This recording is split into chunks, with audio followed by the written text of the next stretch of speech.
السلام عليكم ورحمة الله تعالى وبركاته. تحية طابة جميع متابعينا الكرام ولكل من التحق بنا مؤخرا.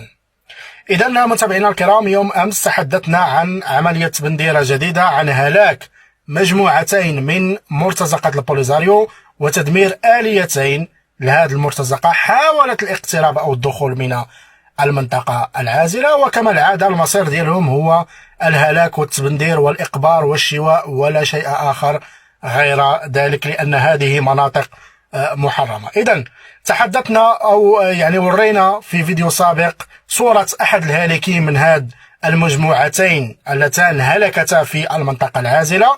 اليوم أيضا نتحدث عن قيادي بارز كان ضمن هذه الآليتين وقتل يوم أمس في المنطقة العازلة، هلك يوم أمس في المنطقة العازلة. قيادي بارز في ميليشيات مرتزقة البوليزاريو كان ضمن هاتين المجموعتين اللي حاولت على أنها تقترب من المنطقة العازلة، تبندروا جميعا وهلك، واليوم تسرب الصورة ديالو والاسم ديالو.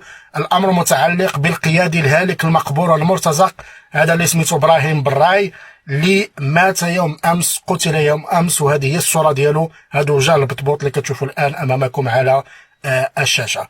المعلومات الأخرى التي توصلت بها متابعينا الكرام تقول على أن هذا القيادي هذا في مرتزقة البوليزاريو الذي قتل يوم أمس جاء به لتعويض أحد القياديين في مرتزقة البوليزاريو الذين قتلوا مع الدهل بندير، الذين قتلوا مع الدهل بندير في القافلة ديال الدهل بندير، تلك الضربة الموجعة التي وجهت لمرتزقة البوليزاريو اللي قتل فيه العشرات والعشرات من القياديين في هذا التنظيم الإرهابي، من بينهم البندير، من بينهم الهالك المقبور حمامالو، من بينهم مجموعة من الهالكين، وحتى بن بطوش نفسه أصيب في هذه القافلة. ما كان لا كورونا لا التحمص، أصيب في هذه القافلة لأنهم كانوا باغيين يدخلوا، وراكم عارفين القصة، كانوا باغيين يدخلوا المنطقة العازلة باش ياخذوا صور سيلفي، يقولوا راه كاين حرب ولا الخزائر، يروجوا البروباغندا ديالهم، فجاءتهم الضربة. إذا هذا المقبور الآن الذي قتل يوم أمس، هذا القيادي هذا اللي كتشوفوا أمامكم على الشاشة،